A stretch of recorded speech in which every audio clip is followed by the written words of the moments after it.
Use the clickable sections to skip to each part. Select the Start button, and then choose Settings, Devices, and then Bluetooth and other devices.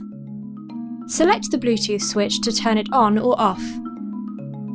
The switch will only appear on your system when Windows detects a Bluetooth adapter. Once the Bluetooth is turned on, you can see Bluetooth in the Action Center on the taskbar here.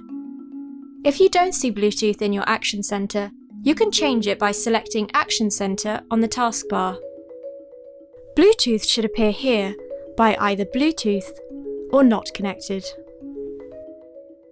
To add Bluetooth to the taskbar, select Start, Settings, System, Notifications and Actions, then edit your quick actions.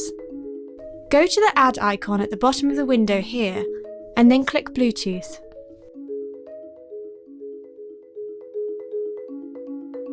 To pair a device, turn on your Bluetooth audio device and make it discoverable. On your PC, select Start, Settings, Devices, Bluetooth and other devices, add Bluetooth or other device, and then Bluetooth. Choose the device and follow instructions as they appear. Then select Done. Your Bluetooth device will usually automatically connect any time the two devices are in range of each other with Bluetooth turned on.